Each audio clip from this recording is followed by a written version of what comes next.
Good morning, good evening, and good afternoon to everybody. You are here in Chokeslam. We have ourselves another fantastic match for you all today. We have Matt Graham versus Jim. And guys, ladies, I'm gonna be honest with y'all. This has got me excited here. This is gonna be I expect an intense match here. No hair pulling, no low blow shots. Okay, guys. Now, before we get into our questions, before we start this match, let me introduce our fellow judges. These two men, they're both solid competitors themselves in their own rights, but today, right now, both these men are going to be judging alongside with yours truly. First off, let's introduce Richard. Richard, how you doing? I'm doing good. Excited to see this match, see one of these two competitors get one step closer to going to the finals. Will he be facing me? So it's going to be great. That's right, everybody. If all of you have not forgotten, this is part of a tournament bracket, and Richard here is to scout his competition. Now, let's introduce to our third and final judge, Douglas. Douglas, how are you? I'm a bit tired. I just did like an hour and a half episode on horror musicals on Bloody Manor. Selfless promotion there. Go check out Bloody Manor. We put a lot of hard work in it. I'm excited to see these gentlemen have a slobber knocker of a match. I'm not in this at all, so I actually hold no judgment. Regardless, it's going to be very unbiased on my part. I'm excited to see this. Well, that's definitely good to hear. And for all of you, I apologize for not introducing myself earlier. I am the lead here, Ryan Payne. Some of you might recognize me because I fought Richard in a previous bracket match. I am not going to dredge up old memories there, but since you all know Richard is looking for competition, you guys know who already won. Now, everybody at home, if you've already forgotten the rules, here it is. Both Jim and Matt have picked their own answers to the 4 questions we have here in our bracket. And both of these men get at least 90 seconds within their opener to discuss their topic. They have 5 minutes to debate, and then they have 1 minute for their closing. Now, both men do have the option to extend their opening or their closing by 1 minute, and they can only use it once. All right, ladies and gentlemen, let's not waste any time and let's get started with our first question. Now, the first question for this round: what is the best opening match to WrestleMania? And we're gonna have Jim start off with this. Okay, Jim, whenever you are ready, you can just give us your answer and we're good to go. Okay, to start off this wonderful match that is taking place on time, I will be presenting to you not only the greatest opening match in WrestleMania history, it's the greatest opening match in the history of wrestling, period. It is the opening match of WrestleMania 10, and it is brother versus brother, Brett versus Owen. Owen's crowning coronation moment in his career, WrestleMania 10, Brett versus Owen. Oh, I assume that you have succeeded your time. All right. A good one. Okay. Owen versus Brett, the Hart brothers, 1-on-1 at WrestleMania 10. Okay, Matt, it is your turn. Please do not disappoint. Whenever you are ready, you can go ahead and give us your answer. Okay, so to start the crown jewel of wrestling, the Daytona 500, if you will, the World Series, the All-Star Game, whatever pleases you, you have to get your crowd involved. So why not start it off with a ladder match? What ladder match? That would be the Money in the Bank match from WrestleMania 25. Not only did it start off with a bang, it actually made history. And with that, the greatest opening of all time is the Money in the Bank ladder match from WrestleMania 25. And I'm going to concede. Okay. Both these men are getting straight to the points. All right, guys. Now, like I said, let's keep this match clean. No low belts. No low blows, and please, no hair pulling, because I already get enough of that. All right, guys, who's ever ready to start talking, we'll begin the round. Okay, well, first off, you picked like the 8th best Money in the Bank match as your answer for some reason.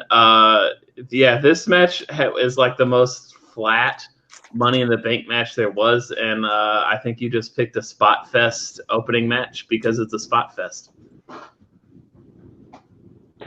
But you picked something that it was obvious halfway through the match who was going to win. I mean, they were building up, Brett for his championship match later at the end. They had to have, because if they didn't, he would have just looked like he had run over Owen to get through it. They had to show him beat down, just like they did with Rocky in Rocky 1. They had to watch him get knocked down and then get built back up. Right, and that's what creates a good story. And the story in the match of Brett versus Owen is one of the best because you don't need to, like we've seen before, not that it's bad, but whatever, Undertaker versus Kane, where you have brothers fighting each other. No, these were brothers. Owen versus Brett, and this was one of their first matches that they actually have, and you have Owen playing the heel, you have Brett, which you do, yes, you did have to kind of like have him beat down a little bit, so then you think Yokozuna has a chance later in the night, which that was like a 10-minute nothing match. But this match was given 20 minutes to breathe, and it's just technical wrestling, the dungeon. This is like dungeon wrestling, perfect. Everything about this match is just perfect, and Brett putting over his brother which would extend the feud past WrestleMania to SummerSlam, is even the best thing that happened in that match. Yeah, but you say that, but talking about building up, look at the crowd in their match. They're all sitting there. They're not yelling. They're not chanting. In my match, though, you called it a spot fest. You're right. That's what a ladder match is. It is to build up the excitement. Not only the fact that CM Punk was trying to be the only person at the time to win back-to-back briefcases, which he did, but they also had multiple storylines that connected through the ladder match. I mean, you had CM Punk going for number 2. You had Shelton Benjamin, who just won the Intercontinental title. But you also, those are high flyers. You also had people like Kane and Mark Henry getting involved. You had Finlay as well as Vince McMahon's son getting involved. You want to talk about spots, though, you've got to talk about Christian doing the unprettier off of a ladder, hanging between 2 ladders and the ropes, and successfully pulling it off. Yeah, but now talk about technical spots, like you picked like the 8th best ladder match, and like the back-to-back for CM Punk, like nobody really cared because it's like, oh, let's see who's gonna win so that they can win the World Heavyweight Championship that nobody cares about at this point. And this is the crowd goes mild. Let me list off who's in this Money in the Bank ladder match. Remember the Triple H, Randy Orton, John Cena, Big Show, Edge, Undertaker, Shawn Michaels. No, they're like in the main events. This was with CM Punk, Christian, Finlay, Kane, Kofi Kingston, when all he was like just doing spots at the time. Mark Henry, who knew wasn't going to win. MVP and Shelton Benjamin. If that's not the most like meh card I've ever heard of, Money in the Bank ladder match. Even like I'd rather watch like the crappy like SmackDown exclusive Money in the Banks over that. Yeah, but you talk about that. I'm sorry, but Brett versus Owen, if you weren't, if you didn't know the story, just a casual WWE fan, you could see that by anybody. No such thing at the time. No such thing at the time. That casual WWE fan. Yeah, there is. You could see that as a house show. You really could. That could have done as a dark match that didn't take place live on TV. They could have done a dark match. If it had happened nowadays, it would have been a mid-card thing.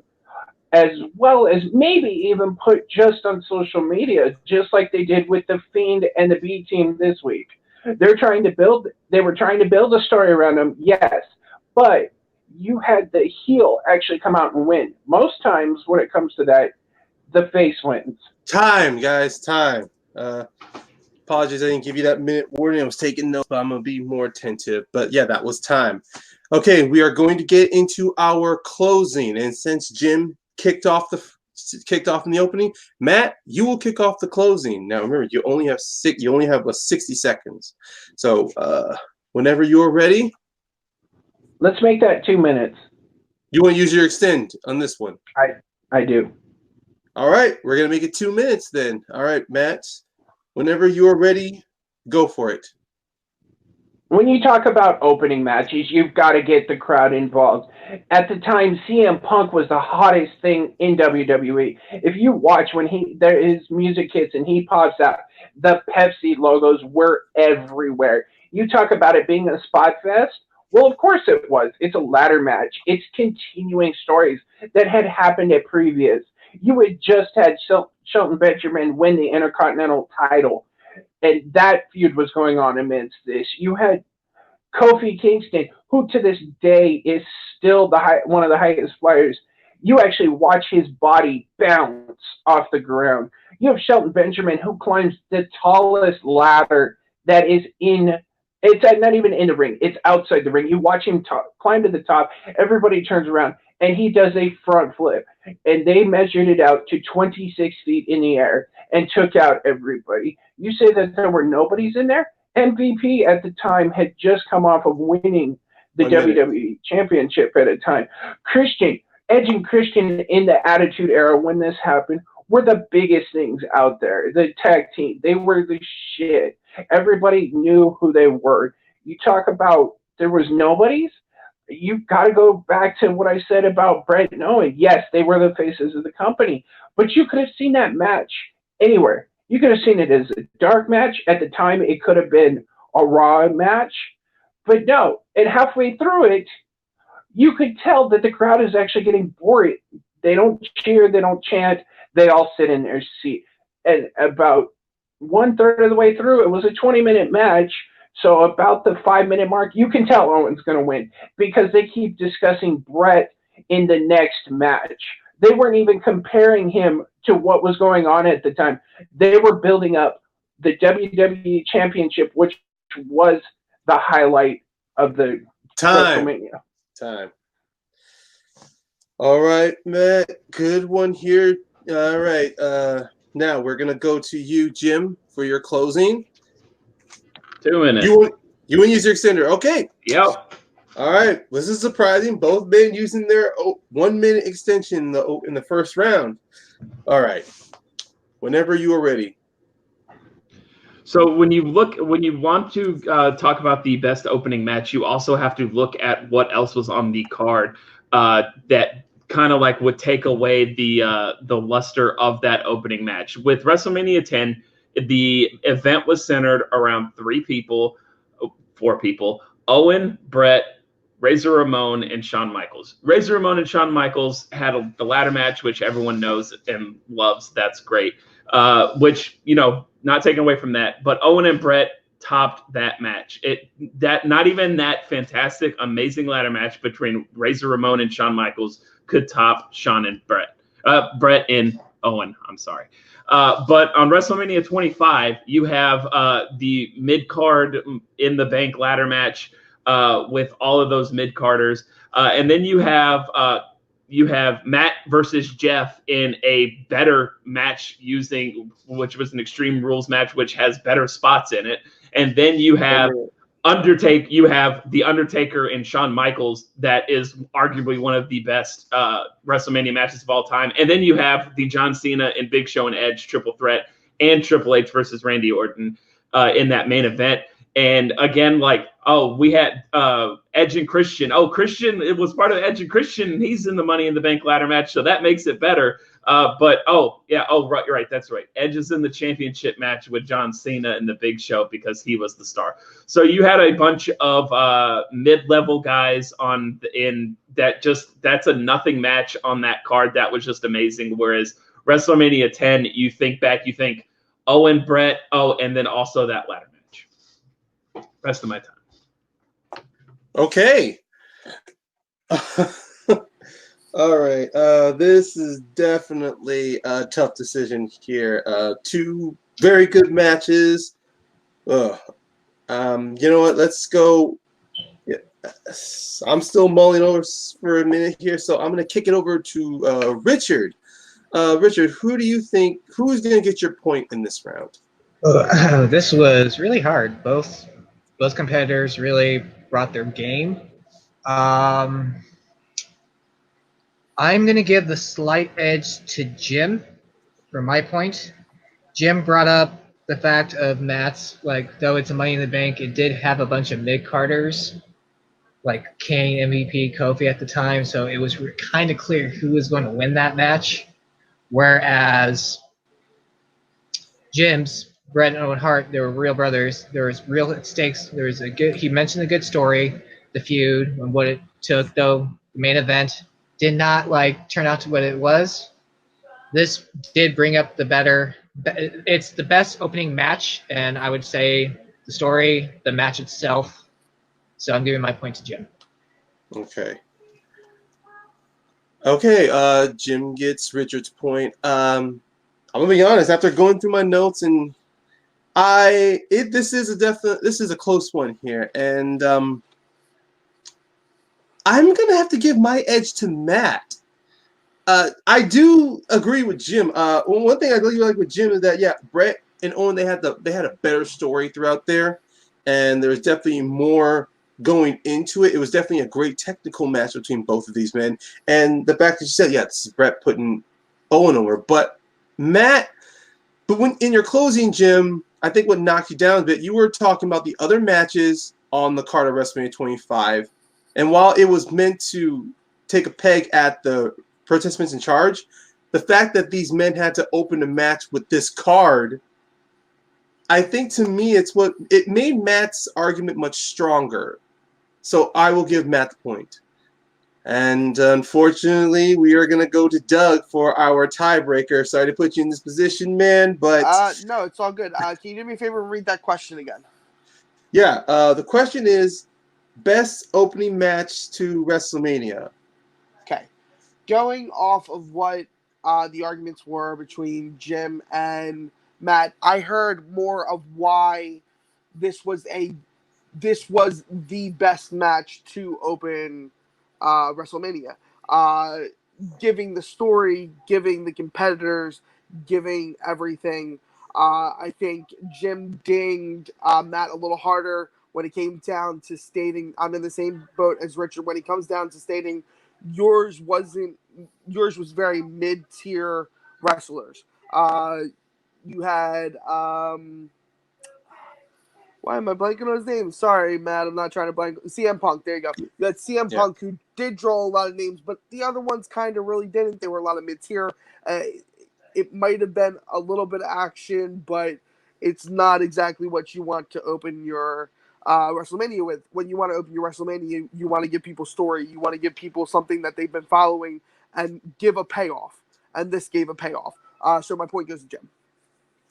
Okay, with Doug's tiebreaker, Jim gets the point to the first question. All right, guys, take a moment to collect because we are now moving into the second question for this matchup. And the second question is the best women's match of the 90s. I will repeat, the best women's match of the 90s. Jim, since you kicked off the first round, Matt, you will kick off for us. And whenever you are ready, you go right ahead. So when you think of women's wrestling in the late 90s, you start to see people. Chyna came out. You had Ivory. You had Natalie. Or, I'm sorry, Jackie. I'm sorry. I was looking at the wrong one. But there's always one match, in my opinion, that came out on SmackDown in '99, and that was Mae Young and the Fabulous Moolah. And you have two best friends fighting, similar to Jim's brother versus brother. You had two best friends, and they went at it for the women's championship. And I'm going to concede the rest. Okay, keeping it short and sweet. All right, Jim.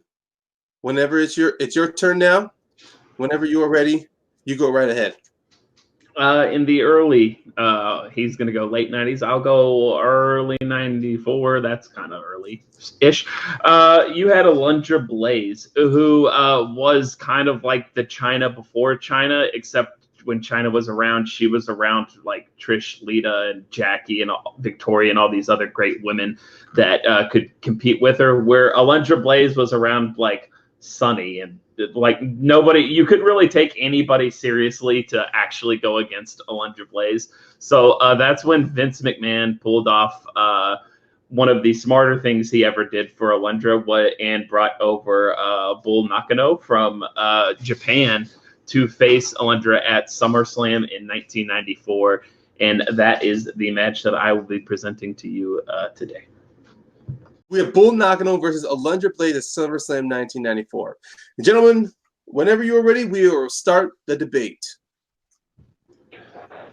So you talk about Vince having to bring somebody over from Japan.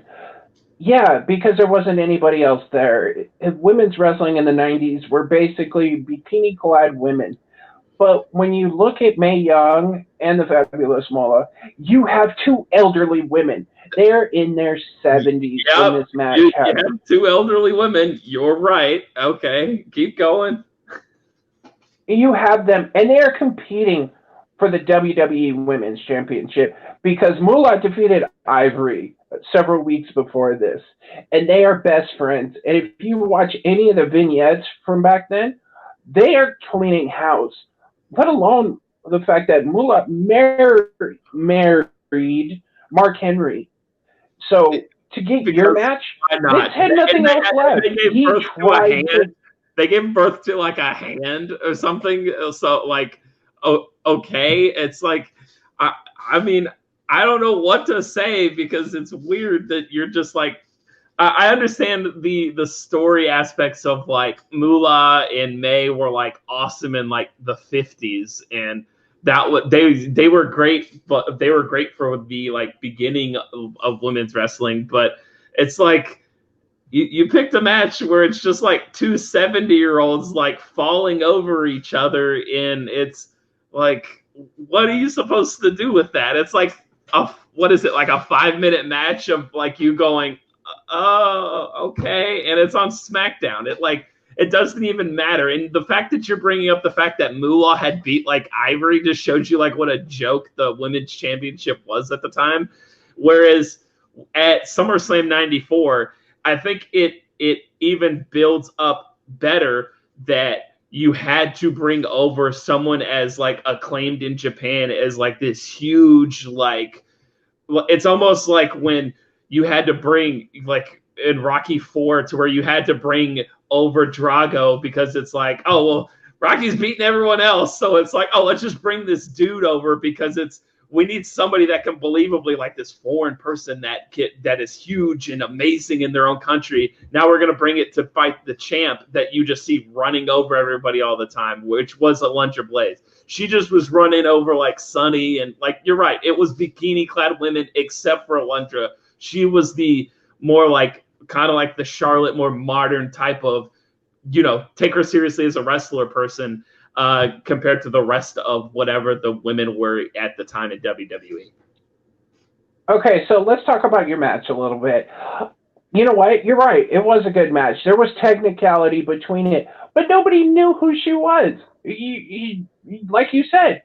But when it comes to comparing this to Rocky IV, at least in Rocky IV, everybody knew who he was. When your match happened, nobody knew who she was.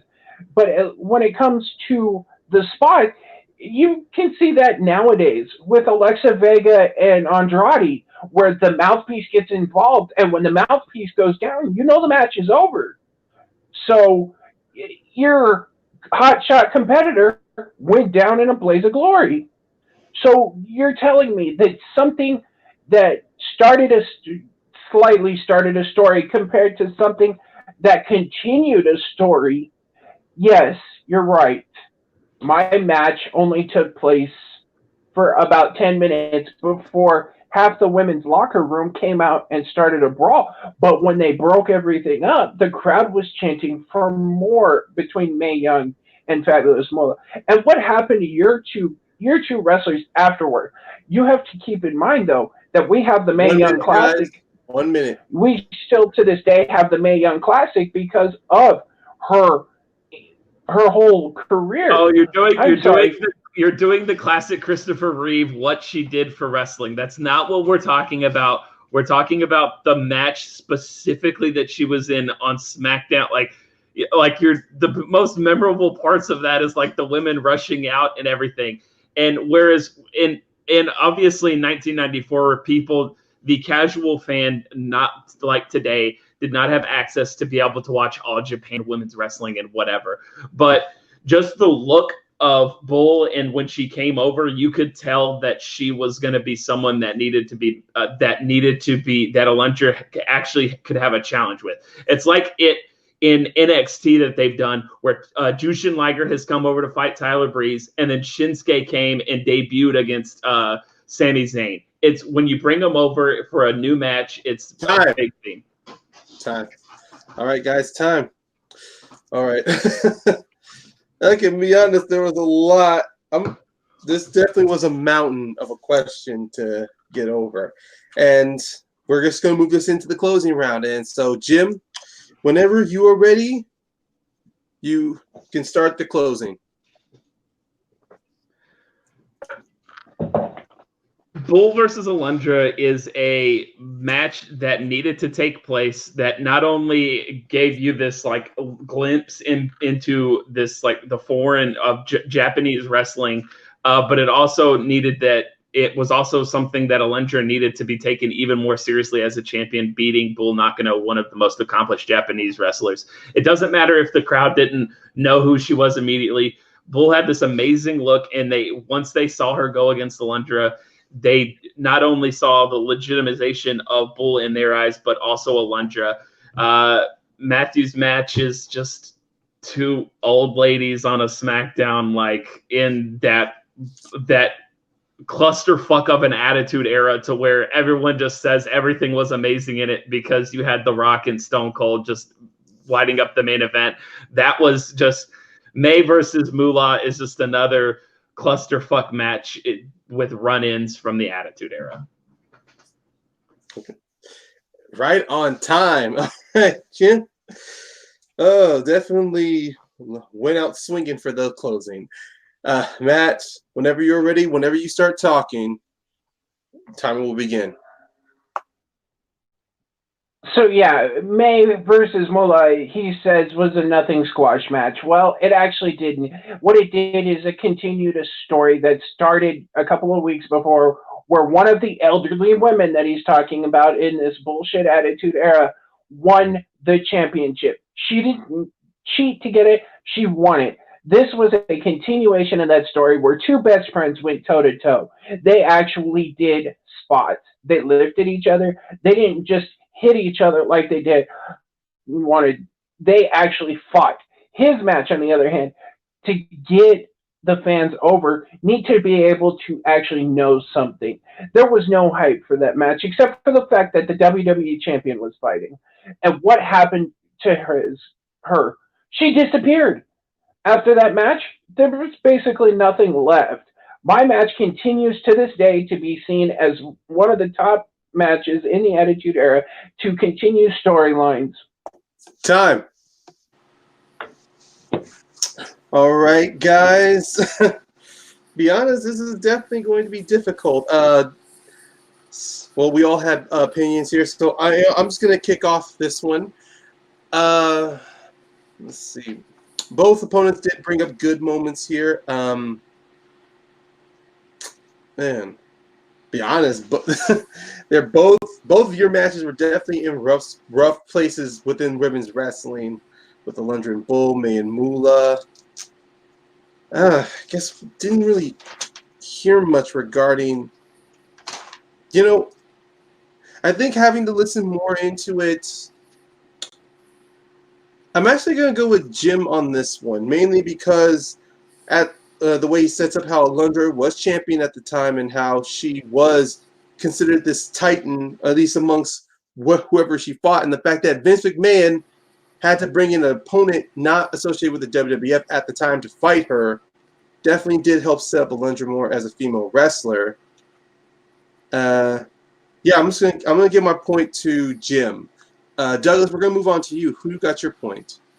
So throughout the match, it was kind of back and forth until Jim hit Matt, and he kind of didn't recover from it.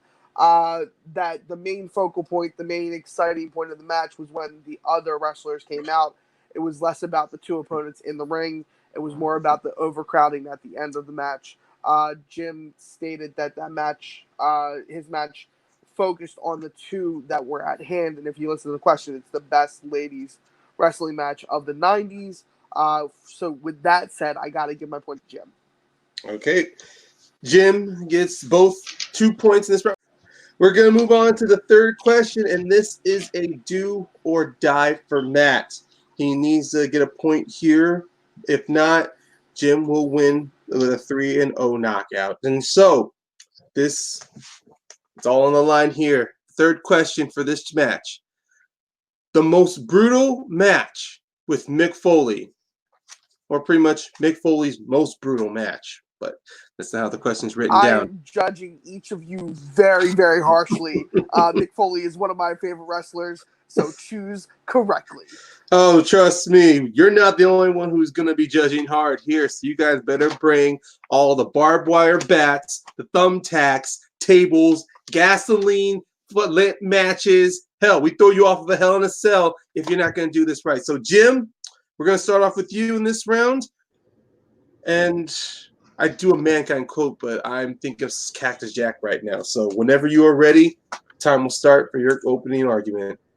So since you spoiler alerted it a little bit, throwing a man off of a Hell in a Cell, arguably the most brutal moment in the history of wrestling, and it's the most infamous moment you think of when you think of like what's the craziest thing. It was Mick before they started doing all this weird shit. Now it was Mick Foley going off of the top of that cell and landing on a table, and JR saying he killed him.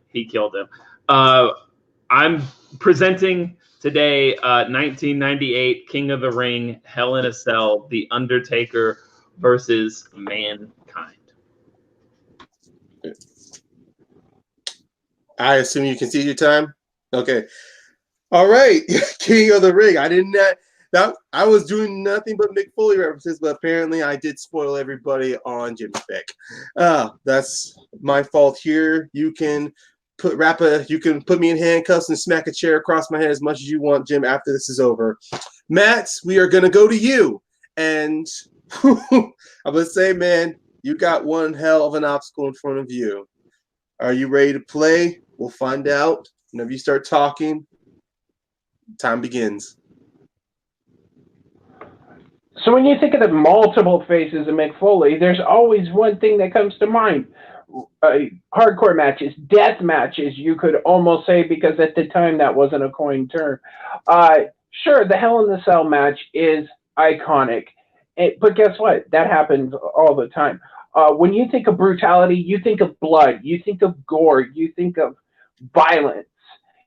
And that all happened at the 2004 backlash between Mick Foley, or Cactus Jack at the time, and Randy Orton. So let's fight, buddy. Yeah, we're just gonna stop right here. I'm not gonna try to say anything to get us all warmed up. We're just gonna fight right now. Whenever you guys are ready to talk, let's do this. So you say it's the most iconic thing, or Jim Ross going, he killed him, he killed him. Guess what? That spot happens every time you have a Hell in a Cell match. It's iconic because it's the first time it happened, or the behind the mat, or beyond the mat, or whatever it was, where it's filming Mick Foley's wife sitting on the sideline going, oh! Well, guess what? That happens every time. Hell, we had a spot similar to that with Shane McMahon where he actually does an elbow off the top of the cage through a table through his opponent. And now, when you talk about because of what Mick did to begin with, but go ahead and continue about why a bunch of barbed wire and tacks and tables makes it more brutal. Go ahead. You got to talk about violence. You got to talk about blood. What makes people squeamish? And the fact that when Randy Orton came out to it, he had this bullshit half-ass barbed wire bat and trash can. Mick Foley came out with a weapon that was you would have seen in a CZW match. And what's the first thing he does before the bell rings? He starts swinging that, destroys the garbage can, and gets it out of the way. Yeah, so you're insinuating that to be brutal, you need to have just weapons and barbed wire and thumbtacks, and that's what makes it ultra violence is what makes it more brutal, which I cannot disagree more. You can watch, put aside anything he did in his personal life, Chris Benoit. You can watch Chris Benoit matches to where or Ric Flair, and they're just slapping guys. That can be brutal. And just when you watch it and you can feel it watching it. When you watch the Hell in a Cell match at King of the Ring 98, you're watching it and you're like, you don't know, especially at the time when kayfabe was alive and well, you're like, is Mick like legitimately gonna die? And Mick gets tossed off of the Hell in a Cell. They wheel him to the back. Oh, and here he comes. He wants some more. And then he gets chokeslammed through the cage onto the mat below. Oh, nope, we're going to take him out. We're going to take him out. And, oh, nope, he's here for some more. And then they continue to go. And one thing about your match is, yeah, it's all cool and everything that, blood. We want blood, which just makes it more violent and brutal. Okay, that's cool. But one thing that makes it even more brutal is Mick drew blood on the day in 1998 the hard way. Mick put a tooth through his lip the hard way. Whereas your match is all cool because they're juicing and they're blading and cutting themselves open to just make it, ooh, yeah, cool, because we need to do this to make you know, oh, hey, look, we're juicing. Look, there's blood here. This makes it more brutal. Thank you. Okay, but you said he gets chokeslammed through the cage. Guess what? That, again, happens today. It happens in the video games. If you hit it in the right spot, if you actually watch them, the cage is falling apart as they're going through. And you talk about, Mick's tooth going through his lip. Sure, but The Undertaker has a broken ankle at the time. That's why it almost shouldn't have happened at the start of the top of the cage. The Undertaker himself has said he questioned if he should have even been able to climb up there.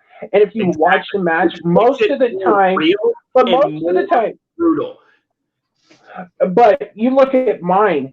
How many people have gone down to Mankind, whatever you want to call them, Mandible Claw? Many people. Randy Orton RKO'd him. Hold on, this is my turn. Which nobody cares about doing that same. 1 minute, guys. Nobody cares about that. Like it was cool because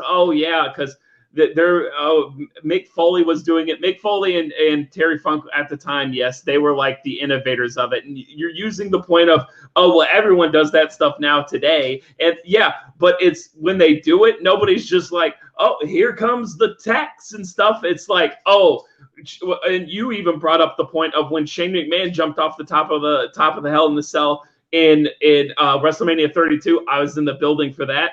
And everyone was like, holy shit, is he actually going to jump? And it was like, okay, that was what.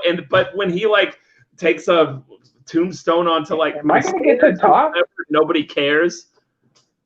Go ahead. Okay. So you say nobody really cared about that. That was just a continuation of the story between them and Evolution. This was for a title. You say that Hell in a Cell. Here we go, guys. We're going to move into our closing. And Matt, you are going to start off closing here, man. So whenever you're ready, take your time, collect your thoughts. When you start speaking, the clock will start going.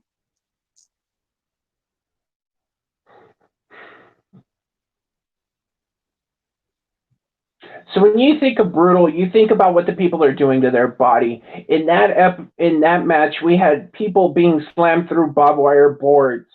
You had people getting cut by barbed wire baseball bats, thumbtacks. You had the mandible claw into the RKO into thumbtacks. WWE released a list of the most violent matches, and according to it, the number one was Foley versus Orton in '04.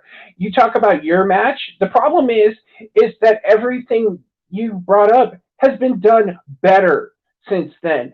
The only thing that really happened is that Mick Foley got his ass whooped by The Undertaker, and most of the time, The Undertaker stood there.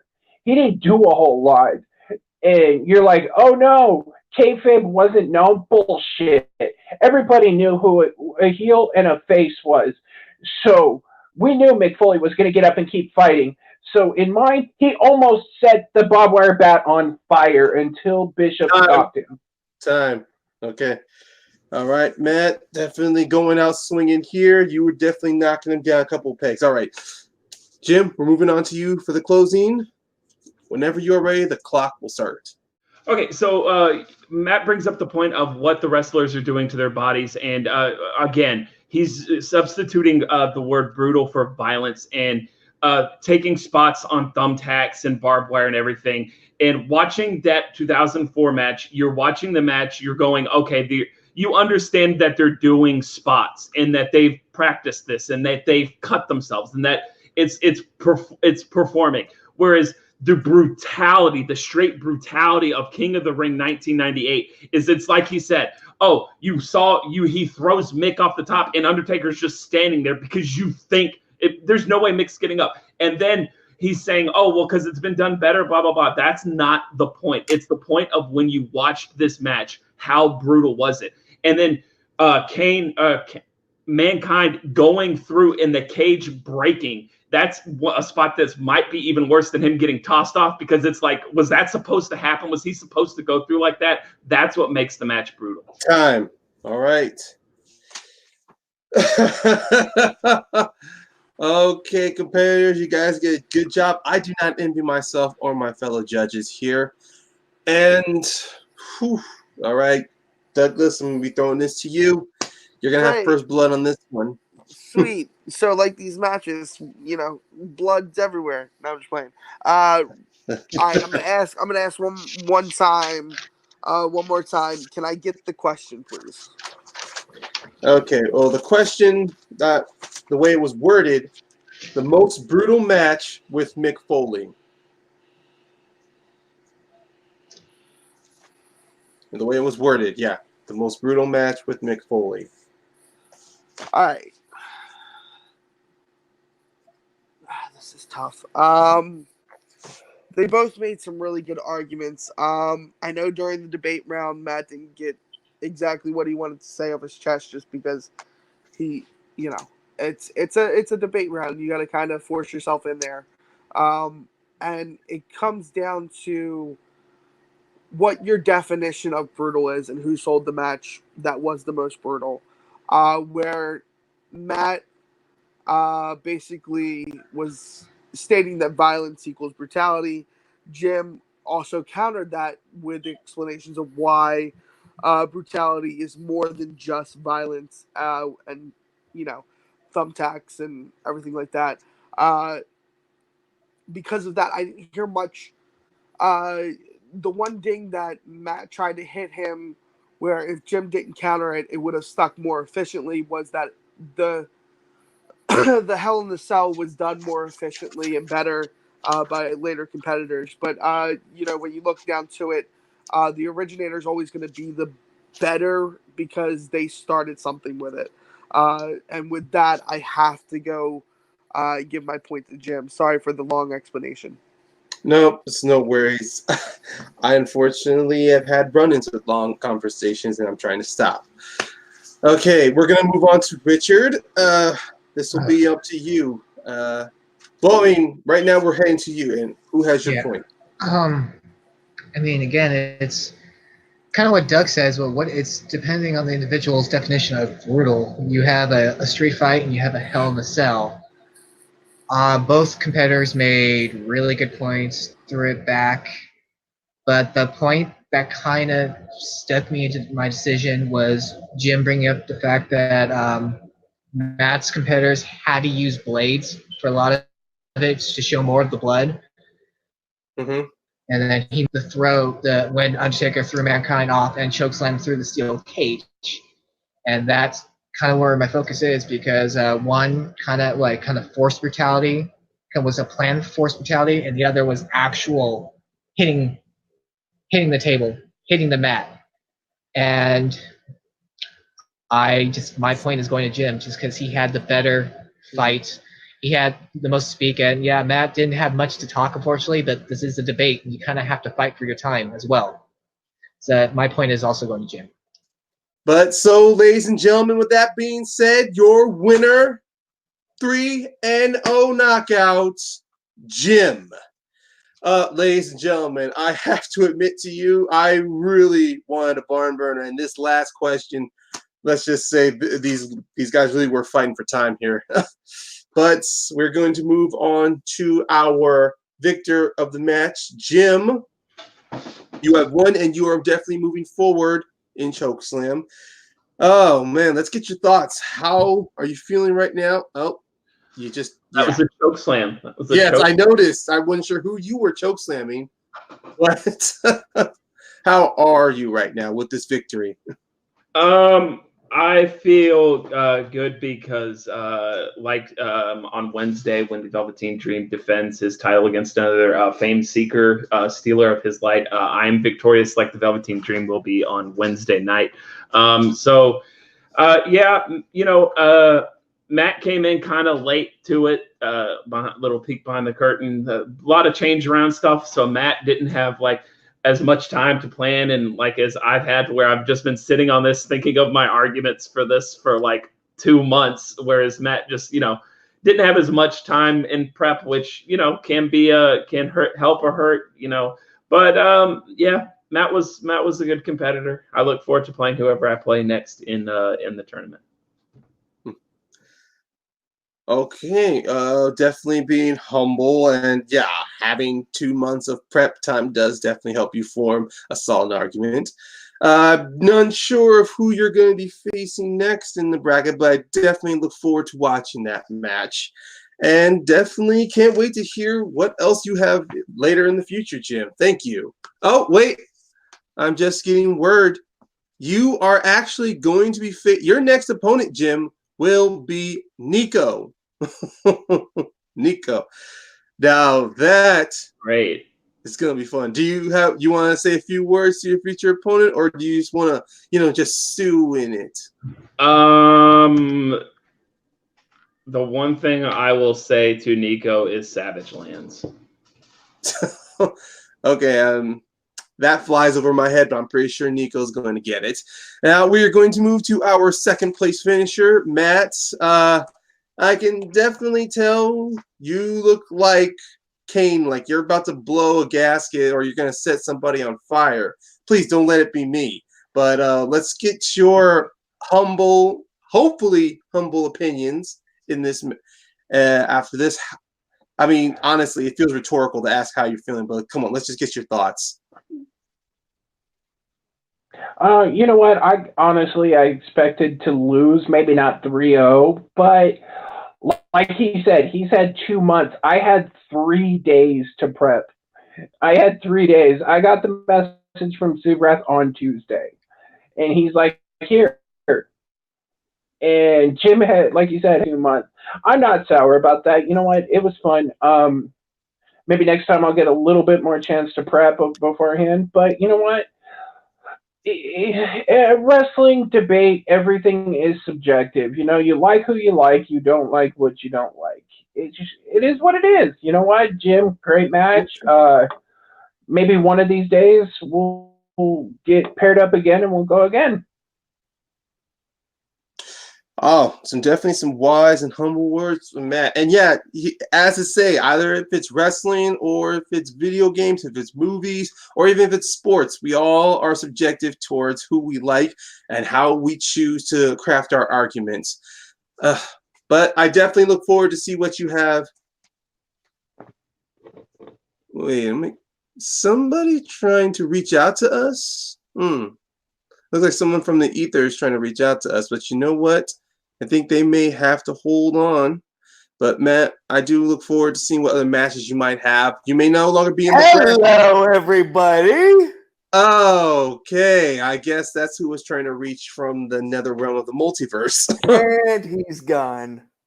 No, he's mentally preparing. Oh. Doesn't want. Apparently, we have Jim's future opponent with us, Nico. Okay, Nico, it's good to see you here. Apparently, just like the Velveteen Dream, you're laying on a couch. My ears have fallen off, so I can't hear anything that's being said. Oh man, this is unfortunate. By the way, I'm amazed no one picked the match in which Mick Foley's actual ear fell off. Like that counts as brutal in its own right. So the fact that no one picked that surprises me. Nevertheless, Jim, you know our history. I've beaten you like, 5 out of 6 times? And I plan on making it 6 out of 7 when we face here in the Chokeslam. You got the gift of gab. I got the wrestling knowledge times 1,000. Good luck. Yes, you are at Cheez-It. Yeah, well, Nico, real quick. Just remember, the winner of your match has to face me. All right, you're braggadocious. And by the way, you're braggadocious. Stop Richard, being braggadocious. I can actually pronounce wrestlers' names from Japan. Oh, at least I don't have to pose like a freaking tool like you. I don't always talk smack, but when I do, it's on a brown couch. I think y'all should just shut the fuck up. I think y'all should just shut the fuck up. I mean, the winner of this tournament just stepped in, so... Okay, this is descending into chaos right now, and unlike Michael Cole, I'm actually going to stop this from getting any further, okay? So, ladies and gentlemen, for Jim, Matt, our 2 judges, Doug, Richard, and for our surprise interfering guest, Nico, Jim's future opponent, I am Ryan Payne, and thank you all for coming in, and please, be kind to yourself, and remember to always lock in the damn hole.